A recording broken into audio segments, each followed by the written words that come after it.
आपलं आयुष्य म्हणजे सरळसोट मोकळा रस्ता असावा की ज्यावर 120च्या स्पीडने सतत गाडी चालवायला मिळावी. कायम सगळं कसं आपल्या मनासारखं असावं अशी अपेक्षा बऱ्याच जणांची असते. पण खरंच असं घडतं?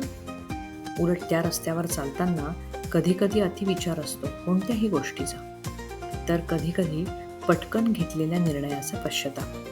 अडचणी असतातच, पण त्यात कधी देवासारखे धावून येणारे माणसंही भेटतात, तर कधी अचानक अदृश्य होणारेही. जणू आपला हा प्रवास एखाद्या रोलर कोस्टरसारखाच वाटावा. त्यामुळे आपलं मन कधी नाराज होतं, कधी आनंदानं उड्या मारतं, कधी घुटमळतं, कधी कित्येक दिवस एकाच ठिकाणी अडकून पडतं. कधी बेभान रडतं, तर कधी एकदम निपचित. हे सगळं म्हणजेच आपली थापडी. या प्रवासात कधी अनेक प्रश्न पडतात. भावनांच्या या वादळ वाऱ्यात तग कसं धरायचं, स्वतःची ताकद कशी ओळखायची. त्यामुळे या चॅनलवर आपण आपल्या रोजच्या भाषेत उदाहरणांसह बोलणार आहोत. चिंता, ताण, करिअर गोंधळ, नाती, पालकत्व अशा सर्व मानसिक आरोग्यांच्या विषयावर.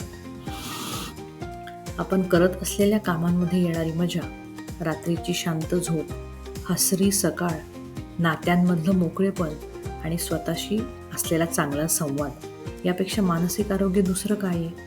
जागतिक मानसिक आरोग्याच्या दिनानिमित्त आज हे चॅनल मी याच उद्देशाने म्हणजे मानसिक आरोग्याच्या जागृतीसाठी सुरू करते.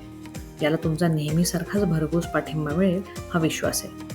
तर यासाठी आपली थापडी हे चॅनल नक्की सबस्क्राईब करा. आवडलं तर लाईक करा आणि इतरांना मदत होईल असं वाटलं तर नक्की शेअरही करा.